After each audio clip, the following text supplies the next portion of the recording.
Salut à tous, bienvenue sur la chaîne, merci d'être là. Aujourd'hui on va parler d'Alexis Nicolas, combattant de kickboxing il me semble. Euh, Kickboxing, ouais je pense que c'est ça. Ancien pratiquant de la savate, deux fois champion, je sais plus de quoi, excusez-moi, j'ai pas vraiment vérifié. Mais deux fois champion, je crois qu'il a deux ceintures. Euh, voilà, on va aller directement sur sa page. Moi, j'ai rencontré deux problèmes avec Alexis Nicolas. Le premier, qui est vraiment impactant, c'est le cas de le dire, c'est le price impact en fait, hein. Il suffit d'en acheter 10 pour qu'il soit au-delà de 5% de price impact, ce qui fait que bah, ça monte très vite, ça descend très vite. Vous imaginez, vous en achetez 100, vous êtes à 50%. Donc voilà, au lieu de payer vos ROI 300 et quelques euros, vous les payez 420 et un tut et des brouettes. Donc voilà, c'est très cher. Et le deuxième problème, bah, c'est sa supply. Donc l'un explique l'autre en fait, hein. Le price impact explique le peu de supply quoi. Euh, donc là, il n'y a pas de il y a même pas 10%, hein, il n'y a même pas 5%, il y a tout juste 2%, 5000 ROI sur 250 000, et il en reste 362, donc ça crée de la rareté inutile, parce que il n'est pas rare du tout. Et pourquoi ils mettent pas 20 000 ROI, je sais pas, histoire qu'on puisse en acheter et se faire un peu d'oseille, quoi, avec le yield. Mais je sais pas, ils ont sorti 5000 ROI, donc à l'intro, il y en a eu combien? 1000, dont 900 dédiés au VIP. Puis eux, ils en ont 199 000 et puis marketing 50K. Je sais pas pourquoi ils en ont mis si peu. Et donc c'est chiant. C'est chiant sur Alexis Nicolas parce que je suis sûr qu'on est plusieurs à en vouloir. Et quand on se dit putain, je vais en acheter 100, eh ben non, c'est hors de question qu'on ait un price impact à 47-60%. C'est n'importe quoi. Voilà, donc même tu veux en prendre 25. Mince.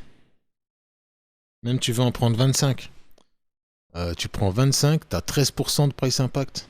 Mais c'est n'importe quoi. C'est n'importe quoi. Ton ROI, tu l'achètes 3,17 €. Alors qu'il est à 2,95. Enfin, voilà. Moi, c'est ça que je trouve dommage. C'est ça qui. J'ai fait le blitz sur Nicolas il n'y a pas très longtemps, il y a un mois. Et ça m'a permis d'en acheter et de me rendre compte que c'est vraiment cher. C'est vraiment cher. C'est trop cher. C'est anormalement cher, inutilement cher. Voilà, on veut tous du Nicolas, mais on peut pas. Pourquoi? Parce que c'est cher, pour rien. Pourquoi il y a que 5000 ROI sur 250 000? Voilà, je comprends pas. Pourtant, il est pas arrivé tardivement, hein, c'est 2023. Début d'année 2023, ça fait un an, quoi, 22 janvier. Pourquoi 5000 ROI? Là, sincèrement, je comprends pas. Alors, concernant le yield, il a baissé. Il a baissé, je sais pas pourquoi. C'est le taux d'engagement qui a fait que il a baissé. Il était très bas avant, enfin très bas. Tout est relatif, hein. 15 centimes pour 10 ROI. J'aimerais bien que certains talents aient au moins ça. Donc 15 centimes, etc. Il est passé à 19, 19,3, 26,1. Donc en septembre, certainement c'était un moment où il a gagné un combat, je sais pas. Il me semble que son dernier combat c'était pour la ceinture, mais je suis pas certain. Je suis pas certain. Et je sais pas si c'était en septembre. Enfin bref, 26, 25, 7 et puis 16, 3. Ok, il passe de 26 à 16, donc il perd 10 centimes en 2 mois. Ok. Donc ses followers, ils ont pas bougé, je pense, hein. Enfin, ils ont pas bougé, ça augmente. 12K et puis 19K. Ouais, non, il baisse pas en followers, au contraire, il augmente petit à petit. C'est vraiment son taux d'engagement qui a tout foutu en l'air. Donc l'impact du taux d'engagement beaucoup plus puissant a priori que les followers, même si au niveau followers, encore une fois, il est pas. Voilà quoi, il s'en fait 40K tous les mois. À peu près, ouais, 40K. Qu'est-ce que je raconte? 400 tous les mois. à peu près, et puis voilà. C'est bon, c'est normal quoi. Il est pas super connu, il est pas super connu. Mais bon, là tout est dans le vert, donc normalement niveau engagement, il devrait remonter. Bon, c'est le cas, mais on le voit pas trop. Enfin bref, on va aller sur son graphe. Donc son graphe, en fait, il y a plusieurs choses. Et j'ai trois ranges en fait. J'ai trois ranges dans différents endroits. En fait, j'ai pas pu simplifier parce qu'en fait, j'aurais pu simplifier et vous dire voilà, blablabla, c'est voilà. Mais en fait, j'ai trouvé qu'il y avait trois ranges intéressantes en fait. Donc il y a la range euh, qui est entre l'ATH et le bottom. Donc le bottom, bon là, vous me connaissez là, enfin vous me connaissez. Vous devriez savoir que maintenant je ne prends plus en compte les introductions. Donc là, la TH de l'introduction est la chute de l'introduction. Donc tout ce qui est là, je ne prends pas en compte parce que voilà, c'est pas très logique pour moi. En tout cas, là j'ai pris le bottom ici à son premier plus bas après l'intro. Donc c'est le plus bas après l'intro et il y est pas retourné jusqu'à quelques mois. Du coup, voilà, entre 2,43€ et 4,5€, on a vu qu'il y a eu des fluctuations. Vous voyez? Donc jusqu'à ce qu'il revienne à 2,43€. Donc en fait, quand il va à 4,5€, possiblement il peut revenir à 2,43€.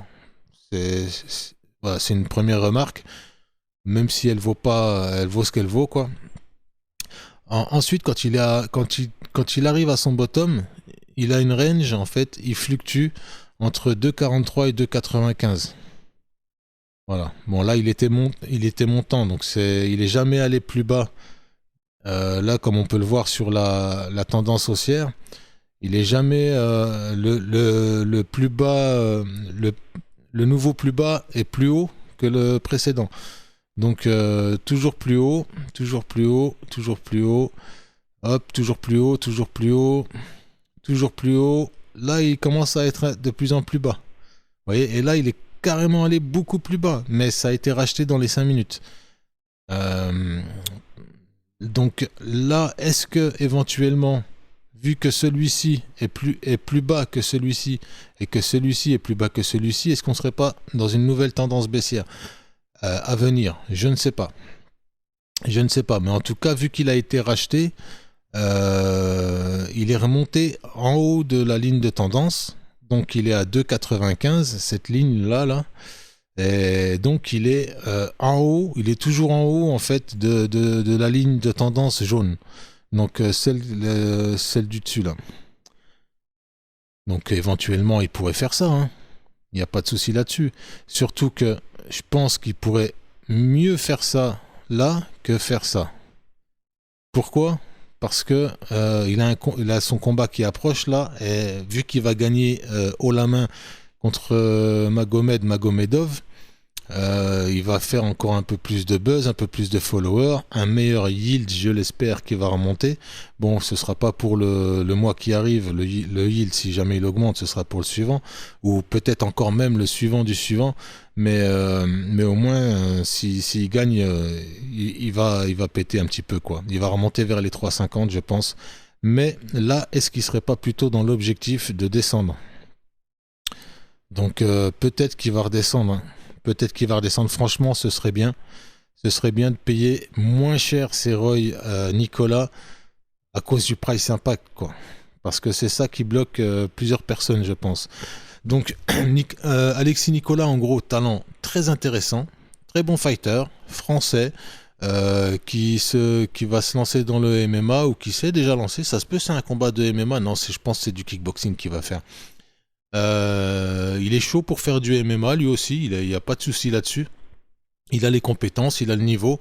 Je sais pas quand il va se lancer ou s'il n'est pas déjà lancé, je sais pas du tout. Mais je pense que contre Magomedov, c'est du kickboxing, hein. Je suis pas sûr.